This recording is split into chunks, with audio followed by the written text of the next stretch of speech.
오늘 세 번째 강의 시작하겠습니다. 성부와 성자와 성령의 이름으로. 은총이 가득하신 마리아님 기뻐하소서. 주님께서 함께 계시니 여인 중에 복되시며 태중의 아들 예수님 또한 복되시나이다.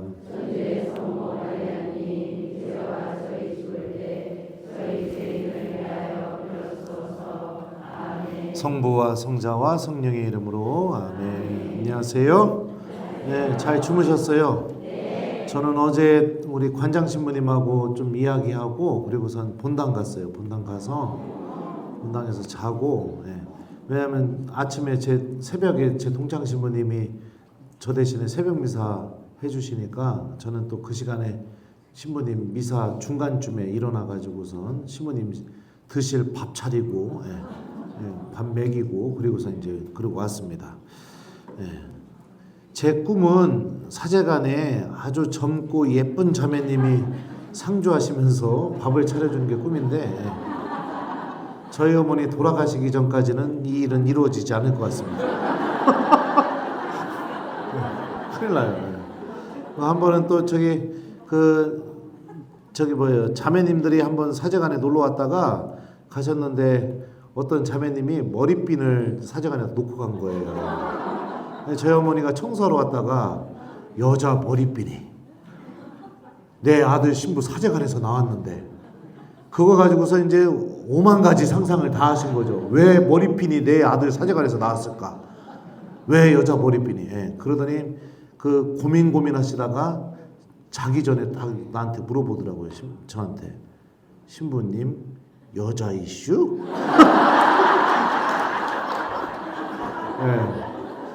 왜요 어머니? 이게 왜 머리핀이 사제간에서 나와서 그래고 그 자매님들이 왔다가 놓고 간 거예요. 이상한 생각하지 마요. 네, 그랬죠.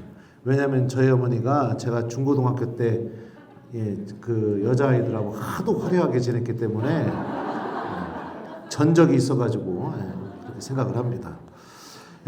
우리 지난 시간까지 이제 창세기 쭉 따라가면서 우리 공허함과 외로움에 대해서 이제 이야기하고 있는데 이 다름이 나에게 기쁨이 되는 게 중요하다. 이웃과의 관계에서 그 다름을 받아들여야 된다. 지난 시간에 그 얘기도 했었고 죄에 대해서도 좀 얘기했었어요. 왜 다름을 받아들이는 게 중요하냐? 여러분들 우리가 다른 것을 받아들이게 될 때 우리 안에서 무엇이 형성이 되냐면 알미 형성이 돼요. 무엇인가 새로운 것을 알아나가는 알미 형성이 되거든요. 그러니까 이 다른 것을 내가 받아들이지 않게 되면 어떻게 되느냐? 새로운 알을 받아들이지 않는 거예요. 그 상대방에 대해서. 그리고 그 관계가 새로운 알미 이제 결여가 되어 있는 상태로 빠지게 되게 되면 언제나 그냥 나에게 익숙한 것만 붙잡고 살아가게 되죠. 그러면은 그 관계 안에서는 당연히 기쁨도 없고 그리고 행복도 없고 그런 거죠. 하느님과의 관계도 마찬가지예요. 주님께서 주시는 새로운 알을 내가 항상 받아들이고 깨닫고 살아가게 될 때 신앙의 기쁨도 생기게 되는 겁니다.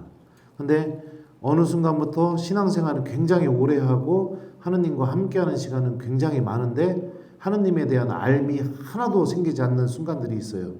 그런 순간부터 신앙생활도 병들어가는 겁니다. 그래서 우리가 정말 중요한 게 뭐냐면은 이 하느님의 말씀을 듣는 것이 그렇게 중요한 거예요. 왜냐하면은 들음을 통해서 또 새로운 암들이 이렇게 생기게 되니까요. 어제 저한테 그 사제관에 가보니까 편지가 한 통이 와 있었어요. 근데 제가 그 편지 좀 여러분들 읽어주면 참 좋겠다 생각을 하고선 오늘 그 동창 신부님 밥 차려주고 그 다음에 이제 옷 입고서 이제 막 급하게 나오면서 편지를 놓고 왔어요. 제가 IQ가 92라서 그래요. 그 내용이 뭐였냐면 개신교 신자가 저한테 편지를 보낸 거예요. 편지를 보내면서 부족하지만 제 강론을 듣고 본인의 신앙생활이 완전히 바뀌게 되었다. 그래서 신부님 때문에 지금 천주교로 내가 종교를 옮길까도 지금 고민을 하고 있다. 그런 내용의 편지였어요. 그러니까 이 하나님에 대해서 새롭게 알을 갖게 되게 될 때 정말 이 하나님이 그렇다고 해서 개신교 안에 하나님이 없다 이건 아니지만 오히려 더 하나님과 더 가까이 만날 수 있는, 왜냐하면 우리는 말씀도 있고 예수님의 성체도 있잖아요. 그죠? 예. 그러니까 진짜 예수님을 더 깊이 만날 수 있는 길로 나아가게 되는 것처럼 그런 겁니다. 그래서 알을 중단하게 될 때 우리들이 외로워지는 겁니다. 그래서 그거를 좀 잘 기억했으면 좋겠어요.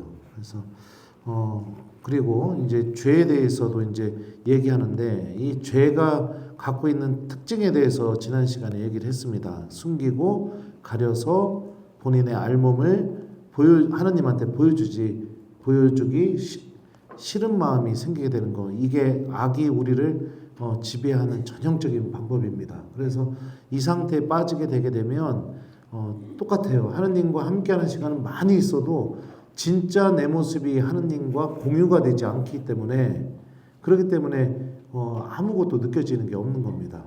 신앙은 갖고 있지만, 머리로는 알고 있지만 하느님 때문에 무엇인가 변화가 일어나게 되고, 하느님 때문에 내가 생각이 바뀌고 삶이 바뀌는 이런 것들이 하나도 일어나지 않게 됩니다. 그냥 하느님을 알고 있는 사람일 뿐 하느님과 깊은 관계를 맺고 있는 사람은 아니라는 것도 우리가 그 지난 시간에 그 알몸이라는 그 의미를 통해서 이렇게 알게 되었습니다. 그 알몸을 보여주기 싫게 되면은 그 숨기고 싶은 힘이 계속 우리들 마음 안에 자리를 잡게 돼서 우리 고해성사 때 굉장히 큰 어려움과 유혹을 느끼게 됩니다. 여러분들 어떻게 생각하세요? 면담성사. 어느 순간부터 면담성사라는 말이 생겼어요. 신부님하고 면담하면서 성사 보는 거.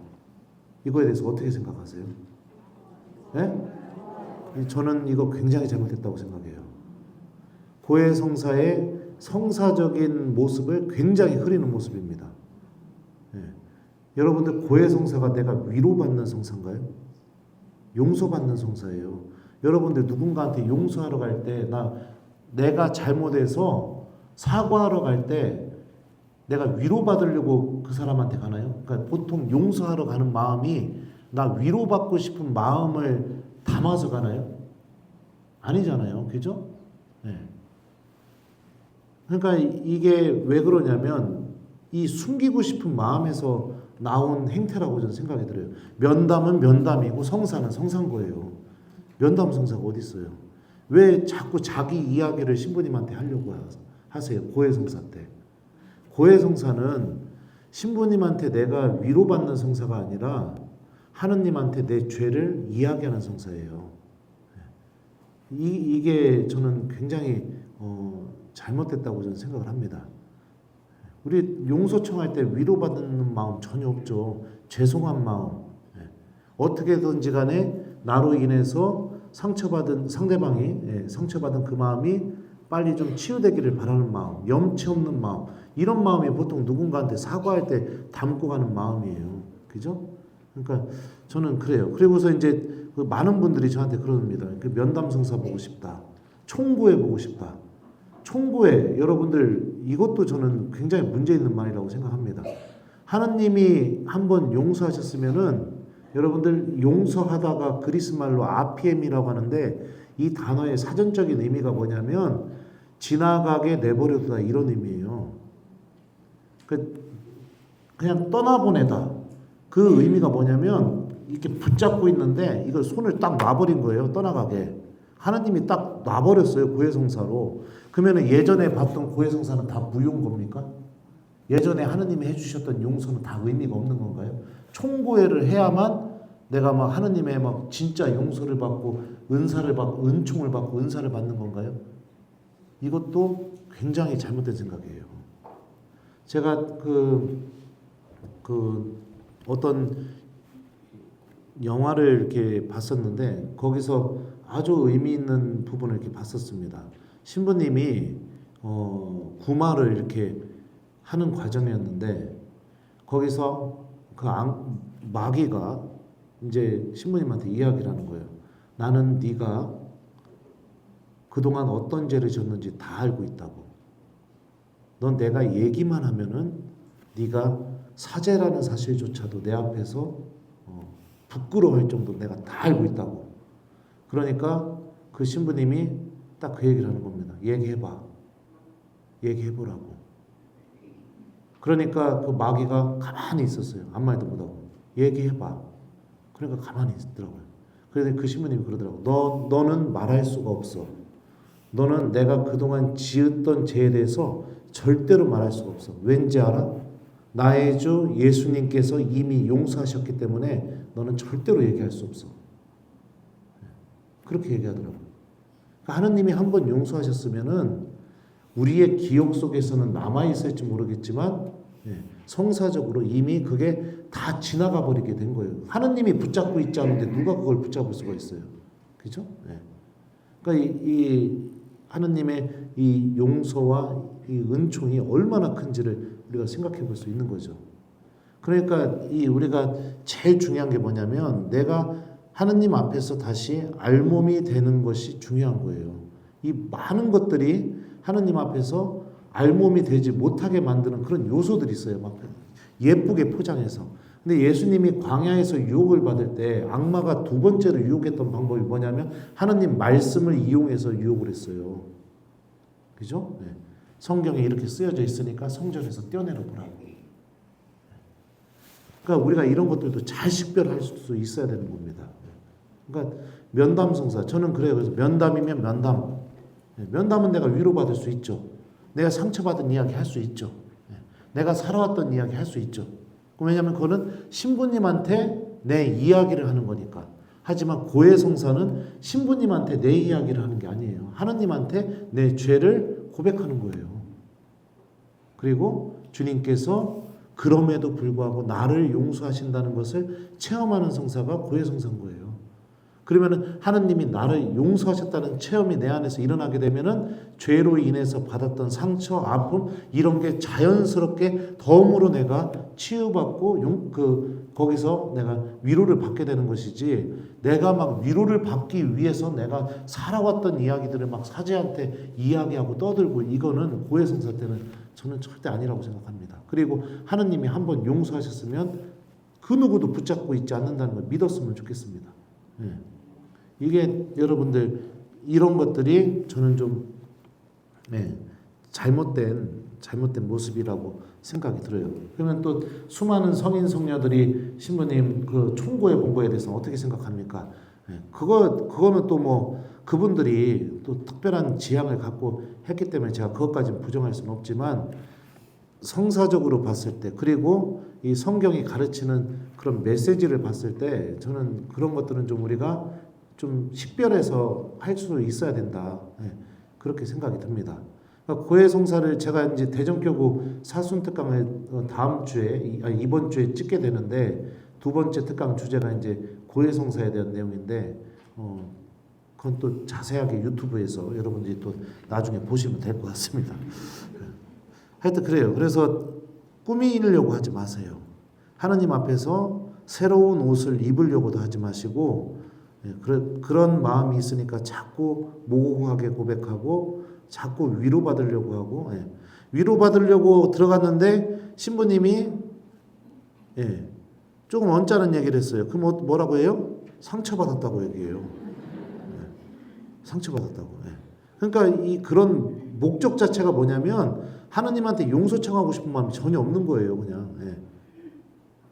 그러니까 처음에는 용서 청하는 마음이 있었을지 모르겠지만 고해서 문을 딱 닫고 고백하는 순간부터 그때부터 다시 새로운 유혹이 나를 지배하기 시작하는 겁니다. 그러니까 제가 얘기했잖아요. 하느님 은총 받는 방법은 내가 고해소에서 얼마나 형편없는 사람인지 깨끗하게 다 인정하는 거. 그럴 때 하느님의 은총이 시작된다는 거. 그게 우리가 이 옷을 벗고 알몸이 되는 모습이라고 이렇게 보시면 좋을 것 같습니다. 그리고 또 그런 분들도 있어요. 신부님한테 평상시에 궁금했던 걸 막 물어보시는 분들이 있어요. 돈을 빌려줘야 되는지 말아야 되는지. 나 어쩌란 얘기야 나한테. 나도 몰라요. 돈을 빌려줘야 되는지 말아야 되는지 본인이 알아서 판단해야지. 예. 그리고 막 애 학교를 여기로 보내야 되는지 저기로 보내야 돼. 어쩌란 얘기야 나한테. 평상시에 막 궁금했던 거 막 얘기하려고 고해성사해서. 절대 아닙니다. 설명할 필요도 없고, 예. 설득할 필요도 없고, 그냥 정확하게 내가 잘못한 거 하느님이 다 알고 있으니까 따박따박 주님 저 이거 잘못했습니다. 이거 잘못했습니다. 딱딱딱딱딱 인정해 나가는 거예요. 예. 그렇게 나가는 거예요. 예. 그게 예, 알몸이 되는 과정이다. 이렇게 보셨으면 좋겠어요. 죄는 여러분들 항상 기억하세요. 나를 숨고 가리게 만드는 그런 힘을 갖고 있다. 그리고 나서 이제 우리가 이게 해결이 돼야 다시 하느님과 진실한 관계를 맺기 시작하게 되고, 그리고 나서 이 신앙생활을 통해서 그 공허함과 외로움이 정말로 사라지게 되는 그런 진짜 체험을 하게 되는 겁니다. 그러니까 열심히 신앙생활하고 있어도 내 안에서 그런 체험이 없다는 것은 어떻게 보면 내가 하느님 앞에서 아직까지 알몸이 되지 않고 있기 때문입니다. 그리고 이제 이 아담이 고백하는 장면을 보면은 그 당신께서 저와 함께 살라고 주신 여자가 줘서 이걸 따먹었다 이렇게 얘기해요. 먹게 되었다. 근데 이 말 안에도 굉장히 무서운 생각이 있습니다. 당신께서 저와 함께 살라고 주신 여자가 그 나무 열매를 저에게 주기에 제가 먹었습니다. 이 말 안에는 뭐냐면요. 어떤 마음이 담겨 있냐면 하느님이 여자를 창조하지 않으셨으면 저는 이 죄를 저지르지 않았을 것입니다. 이런 마음이 담겨 있어요. 그러니까 이것도 하느님 앞에서 알몸이 되지 못하게 되는 그런 모습인 거죠. 그러니까 그냥 정확하게 고백하세요. 정확하게. 부끄러운 죄일수록 정확하게. 그게 아주 이 창세기가 이야기하는 그 알몸이 되는 방법입니다. 자, 그러면 이제 이렇게 어떻게 됐던 이 하느님이 어떻게 다시 아담과 하와를 대해 주시느냐? 21절을 보면은 이런 표현이 있어요. 주 하느님께서는 사람과 그의 아내에게 가죽 옷을 만들어 입혀 주셨다라고 이렇게 되어 있습니다. 이때 여러분들 아담과 하와가 만들었던 옷이 무화과 나무 잎으로 만든 옷이었어요. 그죠? 근데 그 하느님은 그들이 도저히 만들 수도 없는 가죽 옷으로 더 좋은 것으로 그들을 이렇게 옷을 만들어서 입혀줍니다. 이거는 여러분들 하느님이 입혀주신 옷이에요. 그러니까 하느님 스스로가 사람에게 입혀준 옷이죠. 이 성경에서 여러분들 옷의 의미는 옷 주인의 정체성에 내가 동참하게 된다 그런 의미를 갖고 있어요. 대표적인 경우가 엘리야가 승천하게 될 때 겉옷을 떨어뜨리고 승천하게 됩니다. 그러니까 엘리야가 떨어뜨린 겉옷을 들고 요르단 강 앞에서 그 엘리야의 겉옷으로 요르단 강물을 빡 쳐요. 그러니까 강물이 반으로 쫙 갈리게 됩니다. 마치 홍해에서 기적이 일어나는 것처럼. 근데 그 기적을 누가 먼저 일으켰었느냐? 엘리야가 먼저 일으켰었어요. 그게 무슨 의미를 갖고 있느냐? 누군가의 옷을 소유하게 되면은 그 사람이 살았던 삶과 운명과 정체성에 참여하게 된다. 이런 의미를 갖고 있거든요. 이 대표적인 예가 또 요한복음에 보면은 예수님께서 십자가에서 못 박히실 때 군사들이 예수님의 옷을 놓고 제비를 뽑아서 네 갈래로 찢어서 가져가게 됩니다. 예수님 옷을 찢어서 가져가게 돼요. 이게 무엇을 의미하느냐? 그 이방인들도 예수님을 찌르고 욕했던 그 사람들도 예수님의 운명과 정체성과 삶에 동참하게 된다는 것을 의미해요. 그러면 그게 뭐예요? 예수님의 운명과 삶과 정체성이 뭐죠? 죽지만 다시 부활하게 된다는 것. 그 죄인들도 예수님을 찔렀던 그 사람들까지도 구원의 문이 열려있다는 것을 요한복음은 예수님의 옷가지를 이렇게 군사들이 나눠 갖는 장면을 통해서 그렇게 표현을 하고 있습니다. 그러니까 실제로 그렇죠.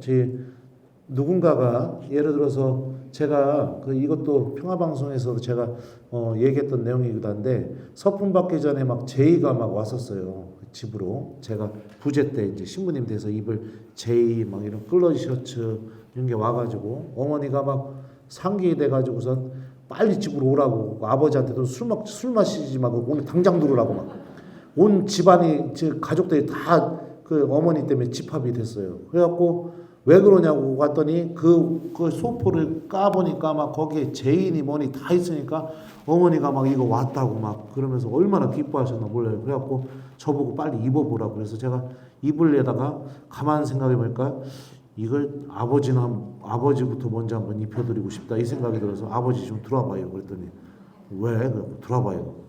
그래서 이제 저희 아버지를 수단부터 해가지고 다 입혔어요. 제의까지. 그랬더니 아버지가 막 뿌듯해 하시는 거예요. 너무 좋아하시는 거예요. 그러더니 제의를 딱 입고선 거울 한번 이렇게 쳐다보고 이러더니 문을 확 열고 나가서 어머니한테 뭐라고 한 줄 알아요? 일로 와서 성 사봐. 본인이 신부님은 아니지만 신부님 옷을 입게 되니까 마치 내가 그 신부님의 정체성에 참여하게 된 것 같은 그런 느낌이 드는 거죠. 예. 옷은 이런 힘을 갖고 있어요. 예. 그러니까 하느님이 아담에게 그 죄인에게 옷을 입혀줬다는 것은 아담이 그 하느님과 아주 특별하게 연결되어 있다는 것을 창세기는 표현하고 있는 거죠. 이게 죄인들을 대하는 하느님의 모습인 겁니다. 하느님은 우리가 공허해지는 거, 외로워지는 거, 이거는요 하느님 스스로가 못 견딜 정도로 굉장히 우리들에게 하느님에게 큰 문제인 거예요. 예, 창조 때부터 나오잖아요. 그 텅 비어 있는 것과 그 다음에 우리가 외로워지는 거, 이거는 하느님이 나서서 해결할 정도로 굉장히 하느님한테 큰 문제인 겁니다. 죄는 이 모든 것이 다시 원점으로 돌아가게 만들어 버리기 때문에 하느님 스스로도 그렇게 아담과 하와를 당신이 만드신 옷을 입혀서 이렇게 다시 당신하고 이렇게 연결되어 있다는 것, 이것을 알려주고 싶었던 거죠. 갈라티아서에 보면 이런 말씀이 있어요. 그리스도와 하나 되는 세례를 받은 여러분은 다 그리스도를 입었습니다. 그러니까 우리 세례 받을 때 예수님이라는 옷을 다 입게 되었어요. 우리는요. 아담과 하와에게 가죽옷을 하느님이 입혀주신 것처럼 우리가 세례 받을 때 예수님이라는 옷을 하느님께서 다 입혀주셨습니다. 그러니까 우리들 안에 여러분들 이런 하느님의 엄청난 사랑이 담겨 있는 거죠. 그러니까 신앙이라는 것은 내가 이런 것들을 찾아나가고 다시 알게 되고 깨닫게 되는 그런 여정으로 나아가는 겁니다. 그러니까 아무리 큰 죄를 저질렀어도 여러분들 기억했으면 좋겠습니다. 그럼에도 불구하고 여전히 나는 예수님이라는 옷을 입고 있는 사람이라는 거. 그러면 나는 그 예수님이 십자가를 통해서 보여주신 그 모든 구원의 신비에 내가 주인공이라는 거. 그리고 하느님은 내가 지금 이렇게 숨고 숨는 것을 통해서 다시 내 마음이 황량해지고 공허해지고 그리고 이웃과도 단절이 일어나게 되는 그 상태가 하느님에게는 가장 심각한 문제로 하느님은 받아들이고 있다는 거. 다시 내가 거기서 빠져나와서 하느님과 올바른 관계를 맺고 이웃들과 사랑의 관계를 맺기를 하느님 스스로가 간절히 바라고 계시다는 거. 이거를 우리가 기억하게 되면은 용기가 나게 되죠. 그리고 이 신앙의 힘으로 하느님과 다시 새로운 관계를 또 맺게 되는 겁니다.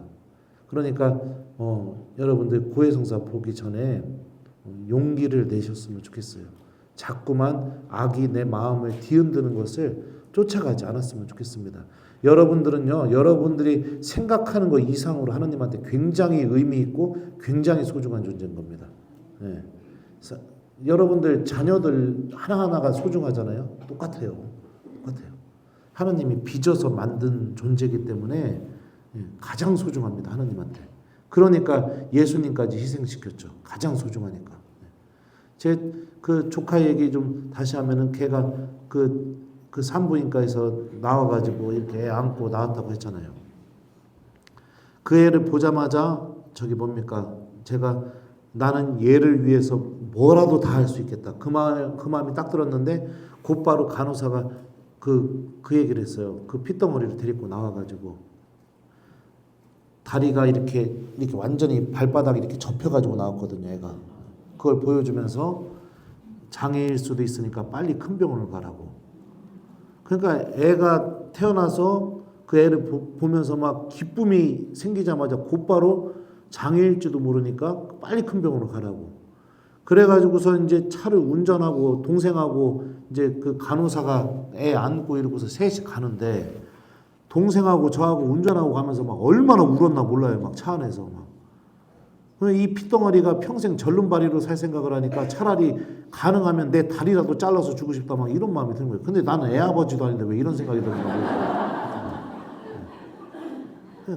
그런 마음이 자연스럽게 드는 것처럼 우리가 죄로 인해서 하느님과 이렇게 틀어지게 되면 이게 하느님은 이거보다 몇천 배의 마음으로 우리들을 대하고 있죠. 애타게 쳐다보고 계세요. 오늘도 애타게. 애타게. 이게 하느님의 마음이라는 거죠. 자, 그리고 나서 이제 카인과 아벨 이야기로 넘어가 보게 되면 여기서 여러분들 이 카인과 아벨 이야기부터 시작해서 노아의 홍수 이야기 전까지 창세기가 이야기하는 일괄된 주제가 뭘 것 같아요? 죄는 한 번 허락되게 되면 더욱더 견고하게 뿌리를 내고 그 규모가 점점 커져간다. 이게 이 창세기가 노아의 홍수 전까지 일괄되게 이야기하고 싶었던 메시지인 거예요. 나머지 세세한 표현들은 이거를 표현하기 위해서 그때 고대인들이 자신들의 상상력이라든지 자신들의 지식을 다 동원해가지고 표현한 거지. 이 메시지가 뭐냐면요. 아담과 하와는 여러분들 하느님 말씀을 듣지 않은 게 죄의 시작이었죠. 그리고 나서 카인과 아벨에서의 이 그 죄의 규모가 어떻게 커지게 되나요? 네? 동생을 죽이는 일까지 벌어지게 돼요. 시기 때문에, 질투 때문에. 죽이는 일까지 벌어지게 되는데 중요한 건 뭐냐면은 하느님이 아담한테 네가 알몸이라고 누가 일러주더냐 하니까 아담은 남 탓은 하긴 했지만 그래도 본인이 죄를 저지른 건 인정은 했어요. 근데 하느님이 카인한테 내 동생 아우 어디 있냐 하니까 카인이 뭐라고 얘기해요? 제가 아우를 지키는 사람입니까? 이래요. 사람 죽여놓고. 그죠? 네. 그리고 나서 노아의 홍수 전으로 넘어가게 되면은 어떤 표현이 나오게 되냐면은 모든 것이 다 악하기만 했다. 이런 표현이 나와요. 세상 전체가 다. 6장 5절을 보면요. 주님께서는 사람들의 악이 세상에 많아지고 그들 마음의 모든 생각과 뜻이 악하기만 한 것을 보시고 이런 표현이 나와요. 6장 5절에 보면은요. 그러니까 하느님 말씀을 듣지 않는 것으로 이 인간의 역사 안에 죄라는 게 시작이 됐는데 한번 이 인간의 역사 안에 허락이 되게 되니까 죄의 규모가 점점 커지고 죄는 더욱더 견고하게 이 인간의 역사 안에 뿌리를 내리게 되는 이 과정이 이렇게 쭉 펼쳐지게 됩니다. 그러니까 이 죄의 지배로부터 벗어나는 유일한 길이 무엇이냐? 내가 다시 하느님 앞에서 알몸이 되는 거 이것밖에 없어요. 그러지 않으면 죄는요 계속해서 뿌리를 내리면서 뽑으려고 해도 나중에는 뽑아질 수가 없는 상태까지 그렇게 뿌리를 내리게 됩니다. 그리고 처음에는 이 막 내 온 마음이 막 뒤흔들리면서 온갖 거짓으로 내 죄 지은 것을 가리고 숨기려고 했던 그 죄가 내가 하느님 앞에서 알몸이 안 되게 되면 어떻게 되느냐? 익숙함으로 바뀌게 돼요. 그러면 나중에는 어떻게 되냐? 그게 죄가 아니라고 생각이 들어요. 처음에는 내 마음을 다 뒤흔들어 놨는데 나중에는 어떻게 되느냐? 그냥 아무 생각 없이 그거를 또 반복하게 되는 거예요. 그리고 더 커지게 되고. 이게 이 죄가 사람 마음 안에서 한 번 허락되면은 이렇게 이렇게 보여지는 그런 모습인 겁니다. 특히 카인의 이 모습을 보면은 이 4장에서요. 이 카인이 그 아벨을 시기하게 된 이유가 뭐냐면 4장 4절부터 5절을 보면 이런 표현이 있어요. 그런데 주님께서는 아벨과 그의 제물은 굽어보셨으나 카인과 그의 재물은 굽어보지 않으셨다. 이런 표현이 있어요. 그러니까 하나님이 동생하고 같이 제사를 드리는데 동생 제사만 받아주시고 내 제사는 안 받아주시는 거예요. 이게 잘못됐나요? 하나님의 모습이? 하나님이 편애하는 걸까요? 네? 여러분들 하나님이 편애한다고 생각하나요? 이게? 네? 왜 그럴까요?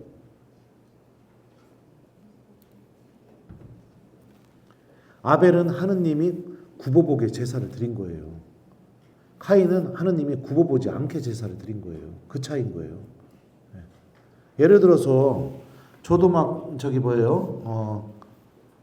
교우들이 막 저한테 뭐를 줘요.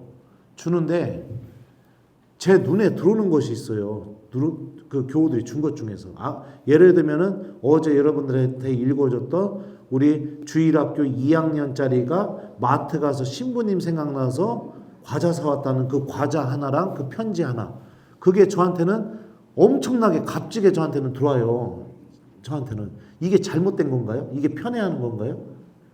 아닌 거예요. 그죠? 네.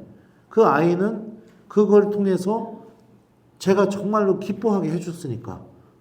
그러니까 하느님도 그럴 자유가 있으신 분이에요. 네. 모든 것을 다 받아줘야 된다? 이거 아닌 거예요. 네. 하느님이 원하시는 방법과 하느님께서 정말로 기뻐하시는 방법대로 내가 주님께 봉헌하게 되면 주님께서 굽어보시겠죠. 근데 거기에 하느님이 원하시는 방법도 아니고 하느님이 기뻐하는 방법도 아닌데 내가 줬는데 왜 기뻐하지 않느냐. 이거는 어떻게 되는 거예요? 마음이 하느님도 내 마음대로 하고 싶은 마음인 거예요. 하느님도 내 마음대로 하고 싶은 마음. 이게 카인의 마음 안에 들어있었던 마음인 겁니다. 특히 여러분들 이거 히브리어 성경을 이렇게 보게 되면은 이 4장 3절은 이렇게 표현이 됩니다. 직역하면요. 네. 직역이 아니라 카인은 땅의 소출을 주님께 제물로 바쳤다 이렇게 4장 3절에 나오는데 여기서 보면은요 정확하게 번역을 하면은 땅의 소출 중에 일부를 주님께 떼어서 드린 거예요. 근데 4장 4절에 보면은요 아벨은 양떼 가운데 맏배와 그 굿기름을 바쳤다 이렇게 나와요. 그러니까 아벨은요 양떼 중에 처음으로 태어난 거. 네.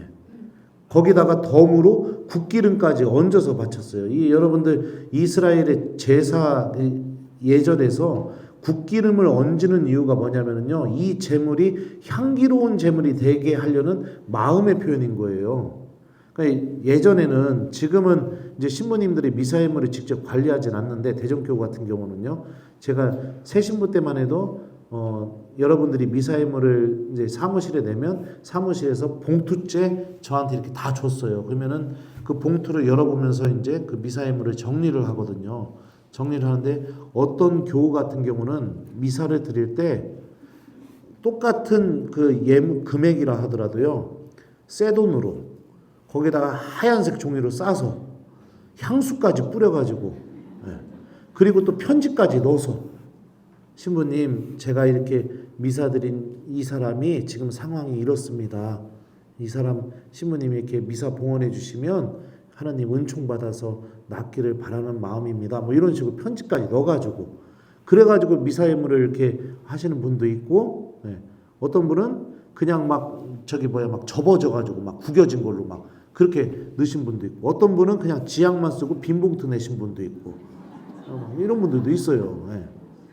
그러면은 제 입장에서 볼 때는 그렇게 새 돈으로 거기다가 편지까지 써서 저는 그래가지고 새 신부 때 그 편지를 제 책상에 이렇게 올려놨었어요. 그리고선 제가 강론 쓰든 뭐하든 책상에 앉아서 그 편지 보면서 성호경 한번 긋고 주님 이 교우 좀 기억해 주십시오.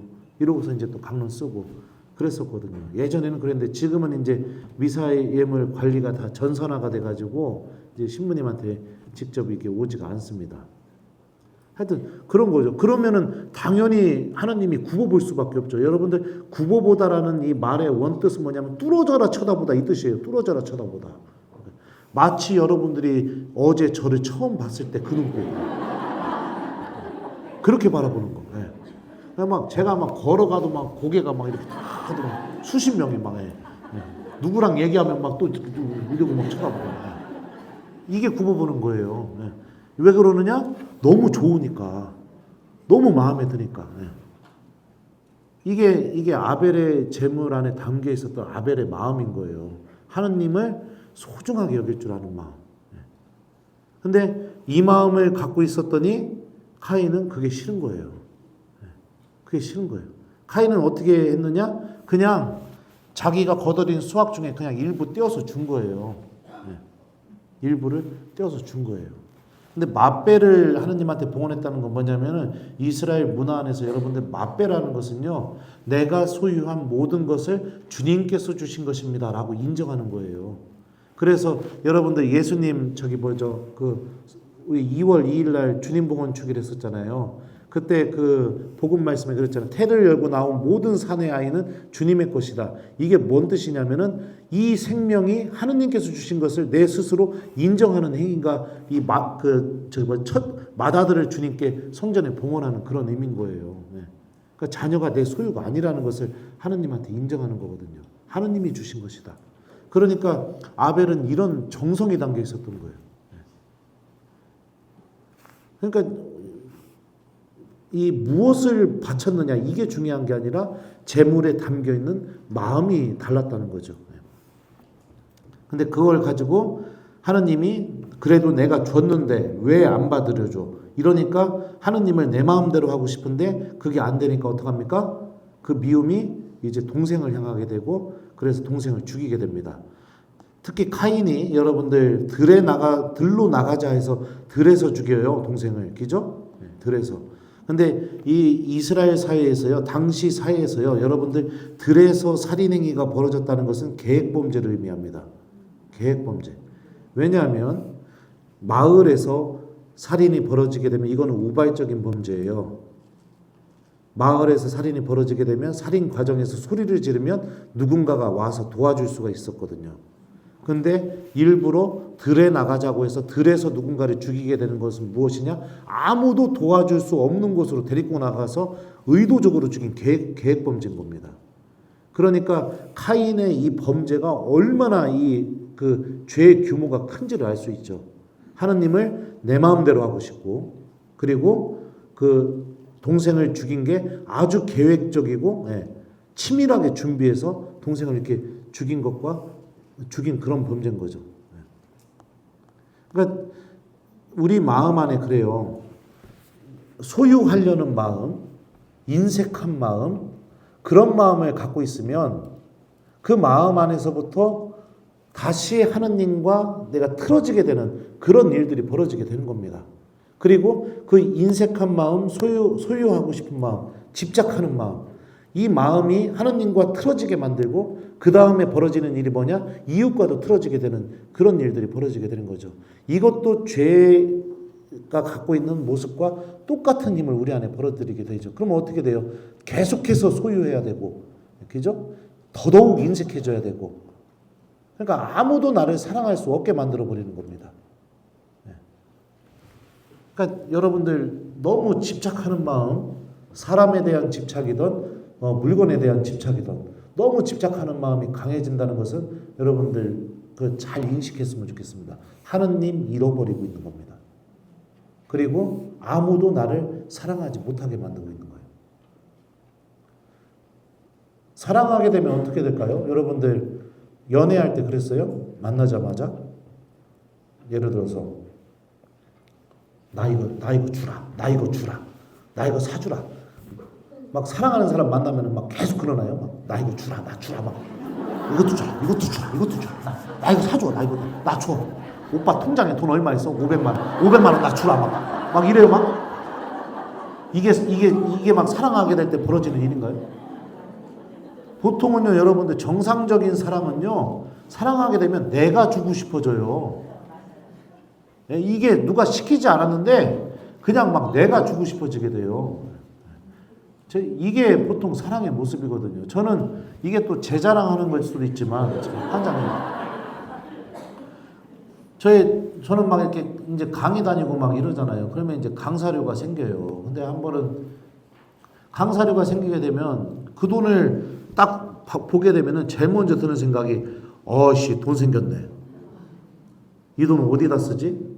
그러다가 교우들 생각이 나요. 그러면은 예를 들어서 대전 가서 강의하고 오면은 어떻게 하느냐? 성심당 가가지고서 튀김소보로 200개 막 이렇게 사가지고 트렁크에 싣고 가요. 왜냐면 미안하니까 내 교우들한테 내가 강의 가느냐고 딴 신부하고 미사했으니까 너무 미안하니까. 그래가지고 가서 이제 그 다음날 그것도 막 이렇게 미사 오는 신자들한테 그 여성총무역장님한테 부탁해갖고 저 미사 끝날 때쯤에 쫙 깔아놓고 어제 나 강의 갔다 왔는데 빵 사왔슈. 미사 끝나고 빵 하나씩 먹고 가요. 내 딴 신부한테 미사 맡겨서 미안해요. 이래요. 이게 제가 막 교우들한테 뭔가 막 인기를 얻기 위해서 이게 아니라 그냥 마음이 그래요. 그냥 사랑하는 마음이 그냥 이렇게 만드는 거예요. 이게 정상적인 거예요, 여러분들. 사랑하게 되면. 놔주라. 이게 아니에요. 그렇잖아요. 그 대표적인 마음이 뭐냐면 여러분들 자녀들을 향하는 마음을 보세요. 그냥 막 뭐든지 다 주고 싶어지잖아요. 이게 정상적인 사랑의 모습이라고요. 근데 내가 어느 순간부터 자꾸 갖고 싶어지게 되고 그 다음에 쌓아두고 싶어지게 되고 이렇게 되면 어떻게 되느냐? 제일 중요한 건 사랑하는 법을 잃어버리게 되는 거예요. 그래서 예수님이 갖고 있는 거 나눠주라고 하는 거예요. 그래야 하느님도 사랑할 수 있고 그래야 이웃도 사랑할 수 있으니까. 그러면 또 생각해 보세요. 이 하느님한테 내가 하는 봉헌에 대해서도 한번 여러분들 진지하게 한번 고민해 보세요. 제가 청년들한테 이 부분 강의할 때 그 얘기해요. 청년들한테. 여러분들은 그런 분들이 없겠죠. 왜냐면은 서울부터 시작해서 뭐 부산 뭐 전국에서 막 여기까지 올 정도면은 정말로 이 하느님을 사랑하니까 여기에 왔을 거라고 저는 그렇게 믿어요. 근데 청년들은요, 청년성서 이렇게 제가 똑같이 이렇게 창세기 강의할 때 보면은 그냥 막 개 끌려오듯이 끌려온 애들이 많아요. 막. 제가 그러면 청년들한테 그 얘기예요.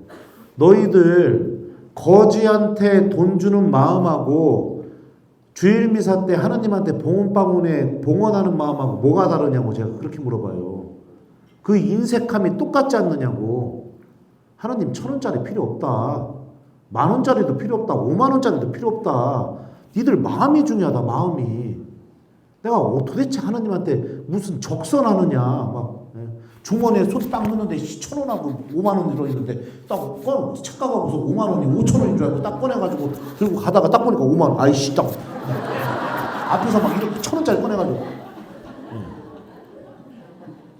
하느님 그런 거 필요 없다. 돈 필요 없다. 제가 그 얘기를 해요. 니들 마음이 중요하다.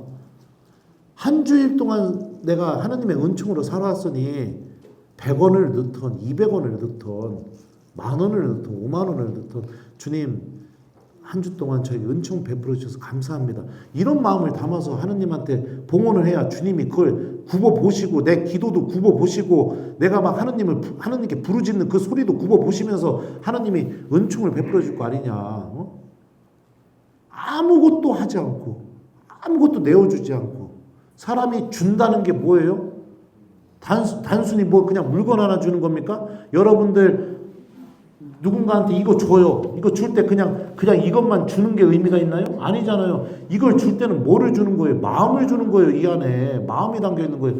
제가 그 로마에서 유학하던 후배들이 방학 때 들어오면요 재본당을 꼭 와요. 유학하는 신부들이 지금도 찾아와요.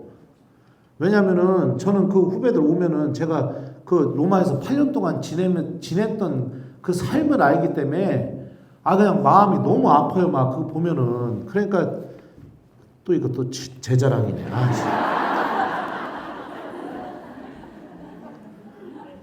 그러면 이제 저는 여름방학 때 되면은 제 또 축일이 6월 달이잖아요. 그럼 본당 교우들이 또 영명축일금도 좀 해주고 그래요. 그리고 또 강의 다녀가면 있죠. 그러면은 후배들 찾아오면 저는 그냥 비행기표 한 장 정도 살 수 있게 용돈을 줘요. 그래서 너 이렇게 아이고 박수 치지 마요. 천국 가서 박수 받을 거예요 하나님한테. 근데 안쓰러우니까 그거 저도 그거 아깝죠. 내가 그거 다 안 주고 싸워뒀으면 내가 뭐 이런 거나 입고 있겠어요. 보석 달리고 막 시네. 거기에 뭐가 담겨 있겠어요? 그 후배 신부 사랑하는 마음이 담겨 있는 거죠. 근데 그게 소문이 나가지고 제덕 형한테 가면 돈을 많이 주더라. 그래갖고 막 잘 알지도 못하는 후배도 막 전화 와요. 막 형님 저 노마에서 들어왔습니다. 막 이러면서 막. 그래도 오면은 다 해줘요. 이게 여러분들 그 막 돈의 액수가 중요한 게 아니라 마음이잖아요. 제가 우리 어제 읽어줬던 그 초등학생이 좀 과자 아직도 까지 못했어요. 제가 그 편지하고 놓고서 그냥 책상에 놓고 보면서 힘들 때 한번 딱 쳐다보면 막 웃음이 나요. 왜요? 그 과자가 가격으로는 얼마 안 되지만 거기에 담긴 그 아이의 마음이, 저를 생각해주는 아이의 마음이 느껴지니까 그게 너무 소중해서 까지를 못하겠는 거예요. 그 과자를. 제가 어제도 그 동창신부님한테 미사 맡기면서 그랬어요. 이 과자 까먹었다가는 내가 가만 안 둘거라고. 그랬단 말이에요. 하느님도 바라시는 게 그거예요. 뭔가 막 대단한 걸 바라는 게 아니라 내 진짜 마음, 이걸 바라는 거죠. 그러니까 우리들이 주님께 봉헌할 때 담겨 있는 마음도 생각해 봐야죠. 인색함, 쌓아두고 싶은 마음, 이거요 여러분들 외롭게 만드는 거예요. 여러분들 공허하게 만드는 거예요. 막 이거 옷 하나, 명품 하나 입었다? 그래서 기쁘신가요? 기쁠 수 있죠. 근데 그만큼 내 영혼이 하나님하고 멀어져 있다고 생각하시면 좋을 것 같아요. 그게 이 창세기가 우리에게 이야기하고 있는 겁니다. 자, 그래서 이 카인과 아벨 이야기를 통해서도 우리가 알 수 있죠. 그러니까 하나씩 얘기하고 있죠. 주님 말씀이 들리지 않게 되거나 창조 때, 그죠? 그 다음에 또 뭡니까? 다름을 인정하지 않게 되거나, 그 다음에 죄를 내가 하나님 앞에서 계속해서 숨기려고 하거나, 인색한 마음, 쌓아두고 싶은 마음을 갖게 되거나, 이런 것들이 내 안에 가득 차 있으면 나는 계속 외롭고 계속 공허해지는 것 뿐입니다. 그러니까 더 쌓아두고 더 채우고 더 소유하고 막 그렇게 되는 거죠. 근데 이제 이렇게 엄청난 죄를 저질렀는데도 하나님이 어떻게 하느냐? 카인에게 15절 보면요. 표를 찍어 주셔서 어느 누가 그를 만나더라도 그를 죽이지 못하게 하셨다. 라고 이렇게 창세기는 이야기하고 있습니다. 그럼에도 불구하고 카인을 소중하게 여기시는 하나님의 모습이 또 나오죠. 또 제가 청년 성서 가게 되면 청년들한테 질문을 많이 받아요. 시모님, 세상에는 지금 아담과 하와와 그 다음에 아벨과 카인이 있었는데 카인이 아벨을 죽였으면 세상에는 지금 아담과 하와와 카인만 있는데 그러면 카인이 자기를 만나는 사람들마다 자기를 죽이려고 할 것 같은데 그러면 하느님이 아담과 하와 말고 다른 사람을 또 창조하신 거네요? 이렇게 이런 질문을 합니다. 창세기는 지금 그걸 얘기하고 싶은 게 아니에요. 여러분들 이 성경은요. 지금부터 아주 가깝게는 2000년 전, 멀게는 2500년, 3000년 전, 전승 과정까지 시작하면 더 오래전부터 시작된 이야기예요. 예를 들어서 이 조선시대 사람한테 이 패드를 보여주고 이거를 설명해봐라. 조선시대 사람한테 그렇게 한번 해보세요. 그러면 이 사람이 어떻게 설명할까요? 네모나게 생긴 기계가 빛이 번쩍번쩍하면서 그 빛은 영롱하고 여기에서 천상의 소리가 흘러나오면서 마치 이게 막 사람이 말하는 것처럼 들리기도 하고 막 이렇게 표현하지 않을까요? 조선시대 사람이? 안 그런가요? 왜냐하면은 하느님의 영감으로 성경이 쓰여졌지만 사람이 있었어요. 그러니까 사람이 당시의 시대, 문화, 정치, 경제, 그 지식 수준 이런 거에 한계가 있는 거예요. 사람이 있었기 때문에. 그러니까 굉장히 고대인이 있었기 때문에 지금처럼 논리적인 뭔가를 막 이렇게 다 이렇게 하려고 그런 의도가 아닌 거죠. 죄가 가지고 있는 결과에 대해서 얘기하는 거죠. 죄를 짓게 되면 다른 사람들이 나를 죽일 정도로 이웃과 틀어질 수밖에 없다는 거죠. 그리고 이 죄는 뭐로부터 시작된 죄예요? 인색한 마음, 쌓아두고 싶은 마음, 소유하고 싶은 마음. 여기서 시작된 죄가 결국에는 어떤 열매를 맺어내는가 이걸 얘기하고 싶은 거지. 지금 하느님이 아담과 하와에는 다른 사람을 창조했느냐 안 했느냐 여기를 지금 이야기하고 싶은 게 아닌 거죠. 그러니까 우리가 그러니까 성경을 잘 봐야 돼요. 안 그러면은 잘못된 막 이단적인 가르침들이 막 나오게 됩니다. 요즘 하나님의 교회라고 여러분 아실지 모르겠어요. 거기 보면은 어머니 하나님, 아버지 하나님이 있다. 아버지 하나님은 성경에서 기록이 되었고 어머니 하나님은 드러나지 않았었다. 그 근거가 뭐냐면 하나님께서 우리 모습대로 창조하자고 사람을 남자와 여자로 창조하셨다. 그러니까 우리 모습대로 창조한 거니까 하나님이 어머니 하나님도 있고 아버지 하나님도 있다. 하나님의 이름도 엘로힘이다. 신들이다. 복수 형태다. 이거 왜 그러느냐? 아버지 하나님이 있고 어머니 하나님이 있기 때문이다. 이렇게 얘기해요. 맞는 것 같죠? 완전히 잘못됐습니다. 엘로힘이라는 게 이게 여러분들 저한테 창세기를 전문적으로 배워야 되는데 신들이죠. 정확하게 번역하면 신들이에요. 원래 엘이라는 단어가 신, 하느님을 의미해요. 그래서 여러분들 미카엘 하면 누가, 같은가, 엘, 하느님과 누가 하느님과 같은가 이게 미카엘의 뜻이에요. 히브리 말로. 그래서 악이 하느님과 같아지려고 하죠. 그래서 미카엘 대천사는 악과의 투쟁에서 선봉장군으로 나서서 싸우는 사람이에요. 가브리엘 하면은 기보르에서 왔어요. 이거는 전사, 영웅이에요. 엘, 하느님. 하느님의 영웅, 하느님의 전사. 하느님이 어떤 방법으로 싸우시느냐? 말씀을 선포하는 것을 통해서. 이게 이런 의미들이 다 있어요. 처음 하셨죠? 네. 성경 공부하신 거예요. 근데 언제 끝내야 돼요? 네, 큰일 났네. 몰라요. 하여튼. 네. 근데 이것만 설명하고 끝낼게요. 네. 이스라엘 사회가 이 성경이 창세기가 쓰여졌을 때는 그때 당시에 이 문화가 뭐였냐면 종교가 뭐냐면 다신교였어요. 다신교. 바람의 신, 해의 신, 물의 신, 땅의 신, 나무 신 뭐 다 있었어요. 저마다 그 다신교를 믿고 있었는데 왜 하느님의 이름을 엘로힘 신들이라고 불렀느냐? 이 성서 저자가 그걸 얘기하고 싶었던 거예요. 니들이 말하는 신들 다 합쳐놓은 거 뛰어넘으시는 분들. 그래서 신들인 거예요. 하느님의 이름이 그래서 엘로힘인 거예요. 신들. 너희들이 말하는 그 신들, 나무신, 바람신 이거 다 합쳐놓은 거 그거를 뛰어넘으시는 분. 그분이 우리들의 하느님이시다. 이걸 표현하고 싶어서 하느님을 복수 형태로 표현한 거죠. 예. 근데 이거를 잘못 이해해갖고 어머니 하나님, 아버지 하나님 이게 굉장히 잘못된 거죠. 예. 하여튼 그렇습니다. 자, 그래서 언제 끝내야 돼요?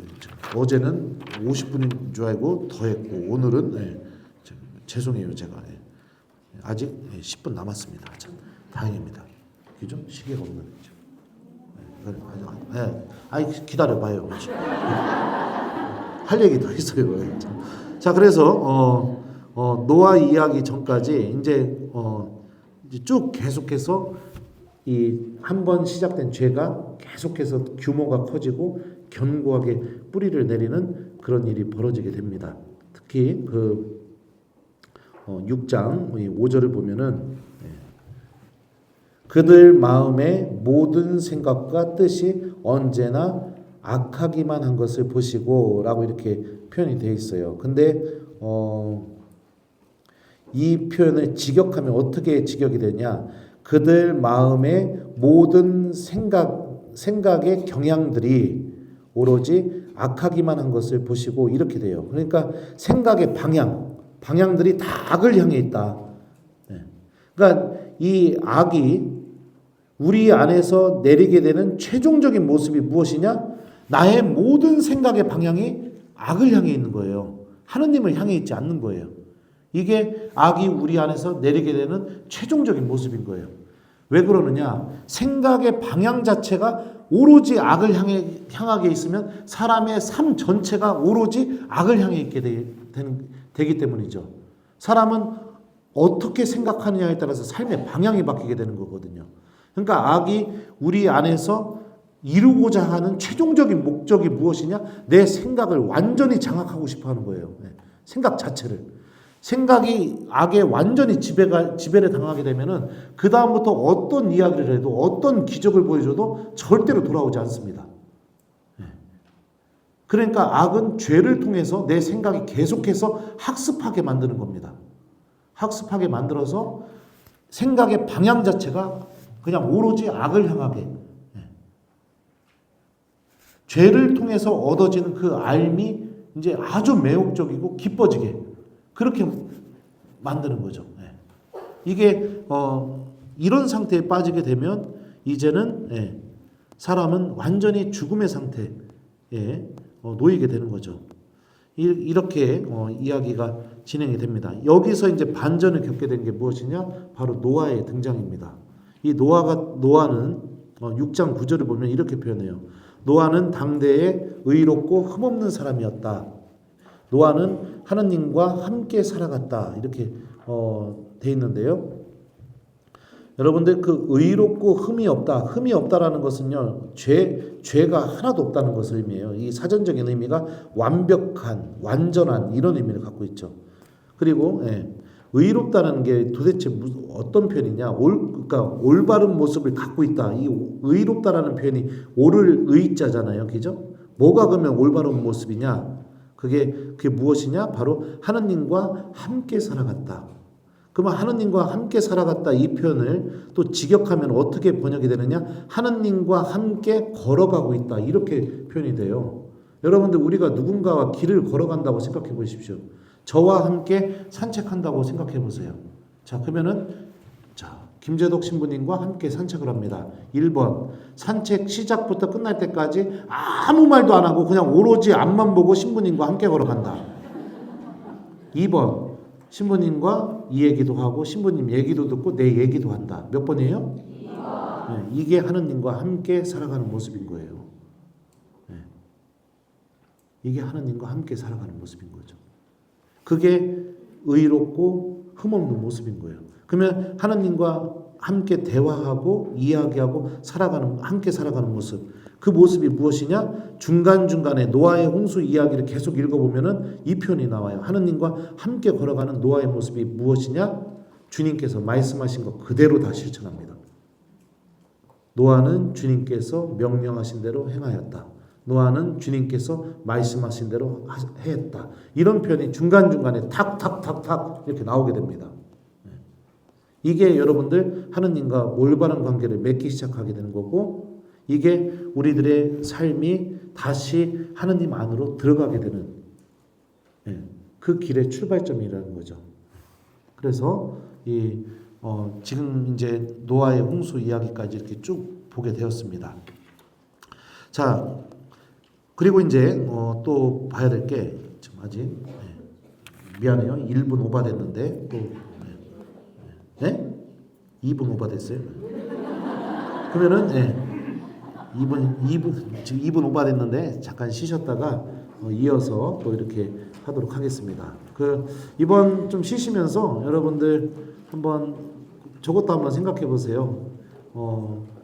이번에 나를 외롭게 만드는 게 소유하고 싶은 마음, 쌓아두고 싶은 마음, 이 마음이었잖아요. 나는 하느님께 무엇을 담아서 봉헌하고 있는가? 단순히 미사 때 봉헌 얘기가 아니라 하느님한테 내 마음을 어떤 마음을 담아서 내가 무엇인가를 드려본 적이 있는가? 그거 한번 좀 이렇게 성찰해 보시면 또 좋은 피정이 되실 거라고 생각합니다. 자, 그러면은 10분 쉬셨다가 또 이어서 강의하도록 하겠습니다. 감사합니다.